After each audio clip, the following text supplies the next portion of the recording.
श्री शिवाय नमस्तुभ्यम। हर हर महादेव। कैसे हैं आप सब? देखिए, आज का यह वीडियो बहुत ही खास होने वाला है। आप सभी लोग जानते हैं कि 3 जून 2024 यानी कि ज्येष्ठ सोमवार के दिन द्वादशी तिथि आ रहा है। दोस्तों, इसी दिन किया जाने वाला पंडित जी द्वारा बताया गया 5 कनेर के फूल वाला उपाय आप लोगों को जरूर करना चाहिए, क्योंकि दोस्तों यह एक ऐसा उपाय है जो कि इस उपाय को करने के बाद दोस्तों आपको पूरे कोई और उपाय को करने की जरूरत नहीं है, क्योंकि सबसे बड़ा और सबसे नया यह उपाय पंडित जी ने अपनी अभी की सीहोर की कथा में ही बताया है। मैं जिस उपाय को आज हम आपको बहुत अच्छे से समझाने वाले हैं, इस वीडियो को देखने के बाद इस उपाय को समझने के लिए आपको कोई और वीडियो को देखने की जरूरत नहीं पड़ेगी। तो चलिए दोस्तों, उपाय को शुरू करते हैं। देखिए, यह सोमवार द्वादशी तिथि इतना खास होता है, इतना महत्वपूर्ण होता है। देखा है, कभी कभी बड़े बड़े पूजा पाठ अनुष्ठान से जो मनोकामना पूर्ण नहीं होते, 3 जून 2024 यानी कि सोमवार द्वादशी के दिन एक छोटे से उपाय करने से ही आपकी मनोकामना पूर्ण हो जाती है। और बहुत सारे लोगों ने इस उपाय को किया भी है और उनको इस उपाय को करने का फल भी जरूर मिला। अगर आप लोग भी इस उपाय को 3 जून 2024 यानी कि सोमवार द्वादशी तिथि के दिन करना चाहते हैं, तो आप इस उपाय को पहले अच्छे से समझ लेना, सुन लेना, उसके बाद करना है। आपको इस उपाय का फल जरूर मिलेगा और इस उपाय को कर लेने से आपके घर में चाहे किसी भी प्रकार की दुख और समस्या क्यों ना चल रही हो, आपको उसका कारण भी नहीं पता है कि यह समस्या किस कारण से चल रही है। उसका कुछ भी कारण हो सकता है, जैसे पितृदोष हो सकता है या किसी भी तरह का मंगल दोष भी हो सकता है। 3 जून 2024 यानी कि ज्येष्ठ सोमवार द्वादशी तिथि के दिन इस 5 कनेर के फूल वाला उपाय को आप लोगों को कर लेना है। यह एक ऐसा उपाय है जिस उपाय को अगर किसी विशेष दिन पर किया जाए तो उस विशेष दिन का जो है वह तो हमें मिलता ही मिलता है, पर हमने उस दिन पर इस 5 कनेर के फूल वाला उपाय को किया है तो हमें उससे भी बड़ा फल मिलता है, और फल बहुत जल्दी मिलता है, क्योंकि आप इस उपाय को बहुत ही बड़े और विशेष दिन पर कर रहे हो। क्योंकि 3 जून 2024 यानी कि ज्येष्ठ द्वादशी तिथि के दिन बहुत ही ज्यादा बड़ा होता है। इसीलिए दोस्तों, आज की इस वीडियो में हम आप लोगों को 5 कनेर के फूल वाला उपाय समझाएंगे, जिस उपाय को करने से अगर आपकी किसी भी प्रकार की मनोकामना है, किसी भी प्रकार की दुख और परेशानी है, सबसे ज्यादा समस्याएं आपके जीवन में ही हैं। अगर आपको धन प्राप्ति नहीं हो पा रहा है, रुपए पैसे की आपके घर में लगातार दिक्कत परेशानियां चलती चली आ रही हैं, आपका व्यापार, आपकी नौकरी अगर अच्छे से नहीं चल रहे हैं, जिसकी वजह से घर में लगातार आर्थिक समस्याएं बनी रहती हैं, पूज्य गुरुजी ने कहा है कि धन प्राप्ति अगर नहीं हो पा रहा हो तो आपको सिर्फ और सिर्फ 5 कनेर के फूल वाला उपाय सोमवार के दिन शिवलिंग के सामने एक ऐसा विशेष उपाय करना है जो आपकी इन सारी समस्याओं को सिर्फ 7 दिन के अंदर ही समाप्त कर देगा। तो चलिए जानते हैं इन विशेष उपायों के बारे में। लेकिन उससे पहले जो भी मेरे भाई मेरी प्यारी बहनें आज चैनल पर पहली बार आए हैं या मेरी आवाज आज पहली बार सुन रहे हैं, अगर आप भी महादेव के सच्चे भक्त हैं तो वीडियो को लाइक और चैनल को सब्सक्राइब जरूर कर लें दोस्तों। अब उसके बाद में दोस्तों, यह वाला जो उपाय है यह किसको करना है, तो देखो, घर का जो बड़ा और मुख्य सदस्य होगा उसी व्यक्ति को यह वाला उपाय करना है। अब वह बड़ा व्यक्ति मुख्य रूप से घर की माताएं बहनें होंगी तो ज्यादा बेहतर होगा। मतलब कि घर की जो बड़ी माताएं बहनें होंगी, अगर वह यह वाला उपाय करेंगी तो ज्यादा अच्छा होगा। देखिए, प्रदोष व्रत जो है, प्रदोष व्रत का पर्व बहुत ही महत्वपूर्ण माना जाता है। पूज्य गुरुजी कहते हैं कि सोमवारी द्वादशी तिथि जो भी व्यक्ति सोमवारी द्वादशी तिथि में 5 कनेर के फूल वाला उपाय शिवलिंग के सामने कर लेता है, तो गुरुजी ने कहा कि हम अपनी व्यासपीठ से आपको यकीन दिलाते हैं कि उसकी ऐसी कोई मनोकामना नहीं जो महादेव परिपूर्ण ना कर सके। उसके जीवन में धन धान्य की वृद्धि होती है, नौकरी व्यापार अच्छे से चलते हैं, घर के सारे कष्ट समाप्त हो जाते हैं और उसको भी धन की प्राप्ति होती है। अगर आपके जीवन में भी किसी भी प्रकार की समस्या चल रही है तो गुरुजी ने कहा कि आपको इस सोमवारी द्वादशी तिथि में 5 कनेर के फूल वाला उपाय जरूर करना चाहिए। देखिए, इस वीडियो में भी हम लोग पूज्य गुरुजी द्वारा बताए गए कुछ बहुत ही खास उपायों के बारे में जानेंगे। यह उपाय आपके जीवन में चल रही समस्याओं को तो समाप्त करेंगे ही, और साथ ही साथ आपके घर में धन की वृद्धि भी करें। तो चलिए जानते हैं पूज्य गुरुजी द्वारा बताए गए सबसे पहले उपाय के बारे में। देखिए, इस उपाय के लिए आपको एक लोटा जल ले लेना है। तांबे के पात्र में आपको अपने किचन से जल ले लेना है और इसी के साथ आपको ले लेना है 5 कनेर के फूल। कनेर के पीले रंग के फूल आपको सामने स्क्रीन पर दिखाए जा रहे हैं। यह ऐसे फूल होते हैं, और अगर यह आपके पास नहीं है तो शिवलिंग के ऊपर चढ़े हुए कनेर के फूल को उठाकर जल से शुद्ध करके आप उसका भी इस्तेमाल कर सकते हैं, या फिर किसी भी फूल वाली दुकान से आप इन फूलों को खरीद सकते हैं। देखिए, सिर्फ यह 2 सामग्री लेकर आपको शिवालय पहुंच जाना है। यह बहुत ही विशेष उपाय है। जिन लोगों की कोई विशेष मनोकामना है जो परिपूर्ण अभी तक नहीं हो पा रही है, तो उस मनोकामना को परिपूर्ण करने के लिए इससे अच्छा उपाय सोमवारी द्वादशी तिथि के दिन के लिए कोई भी नहीं हो सकता है। देखिए, आप शिवालय पहुंचने के बाद सबसे पहले आप दक्षिण दिशा में बैठ जाइएगा और उत्तर दिशा की तरफ अपना फेस कर लीजिएगा। लेकिन अगर शिवालय में भीड़ है तो फिर ऐसी स्थिति में आप किसी भी दिशा में बैठकर शिवलिंग की पूजा प्रार्थना कर सकते हैं। देखिए, पूज्य गुरुजी ने कहा कि इस उपाय को अगर आप शाम को प्रदोष काल के समय में करेंगे तो आपके लिए सबसे उत्तम होगा, क्योंकि प्रदोष काल के समय साक्षात महादेव शिवलिंग में वास करते हैं।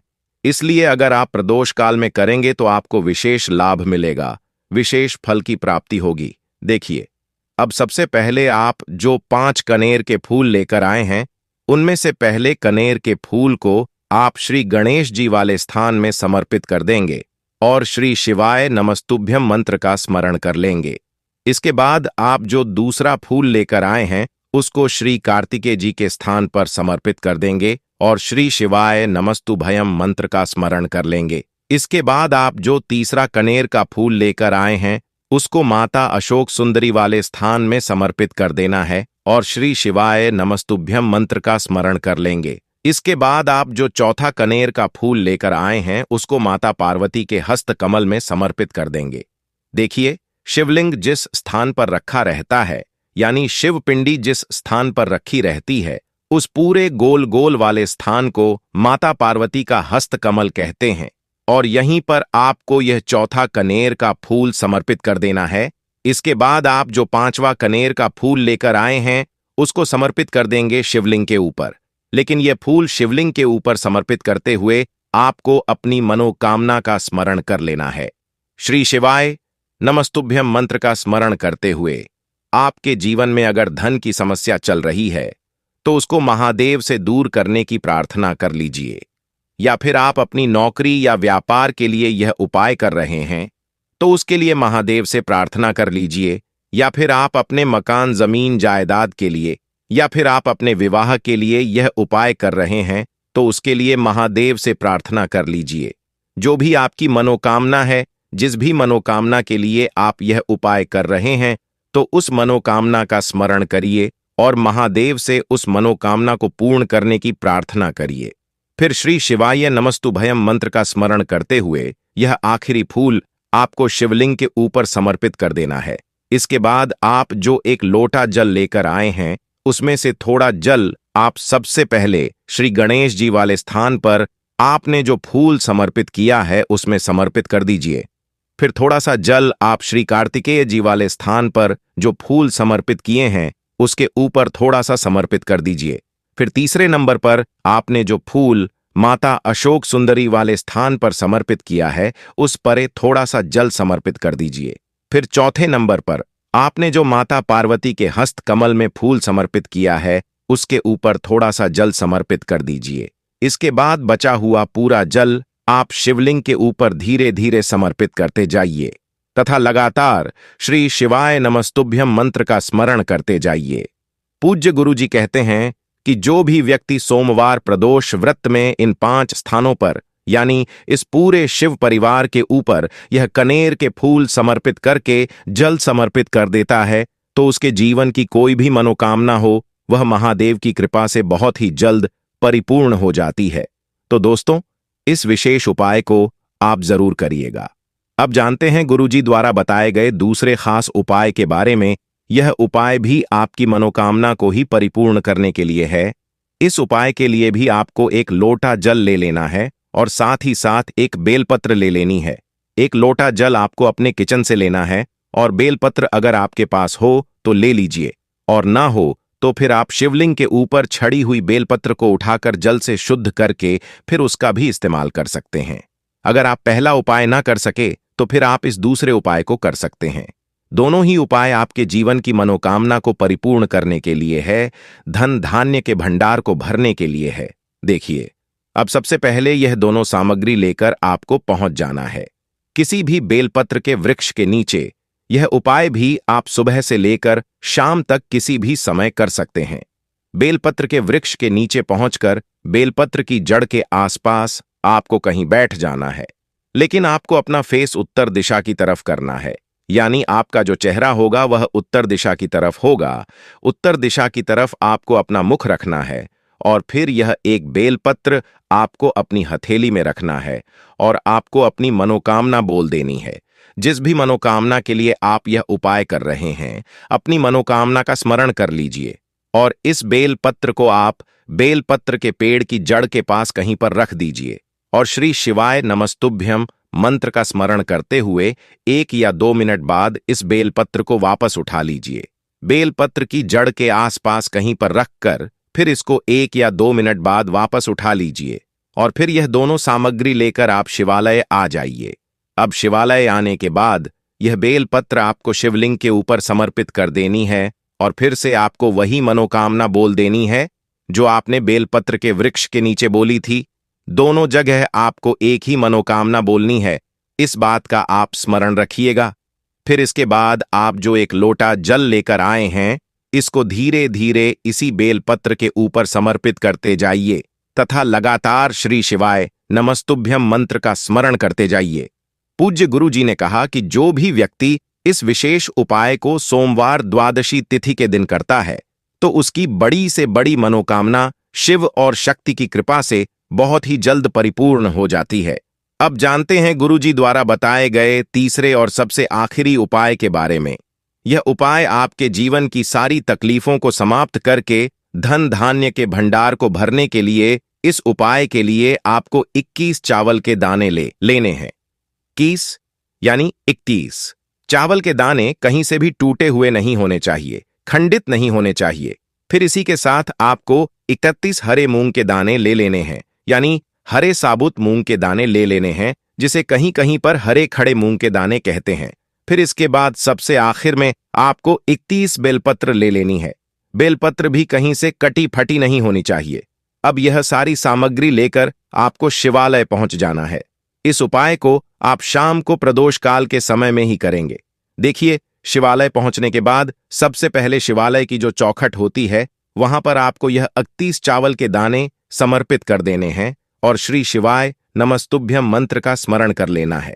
शिवालय की जो चौखट होती है जहां से आप अंदर प्रवेश करते हैं, उसके दाहिने साइड या बाएं साइड या कहीं पर भी चौखट के ऊपर कहीं पर भी आप ये 31 चावल के दाने समर्पित कर दीजिए।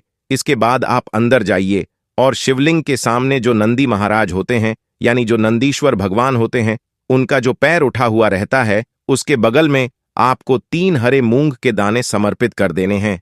जो पैर उठा हुआ रहता है उसके बगल में 31 हरे मूंग के दाने समर्पित कर दीजिए और श्री शिवाय नमस्तुभ्यम मंत्र का स्मरण कर लीजिए। इसके बाद आप जो 31 बेल पत्र लेकर आए हैं उनको जो शिवलिंग में माता अशोक सुंदरी वाला स्थान होता है वहां पर समर्पित कर देना है। आपको माता अशोक सुंदरी वाले स्थान पर 31 बेलपत्र समर्पित कर देना है। बेलपत्र की डंडी बाहर की तरफ रहेगी और बेलपत्र की चिकनी साइड वाला हिस्सा नीचे की तरफ रहेगा। इसके बाद फिर से आपको श्री शिवाय नमस्तुभ्यम मंत्र का स्मरण करते हुए अपनी मनोकामना का स्मरण कर लेना है। बस इतना करते ही आपकी सभी मनोकामनाएं पूर्ण हो जाएंगी और अब यह आपका उपाय पूरा हो जाता है।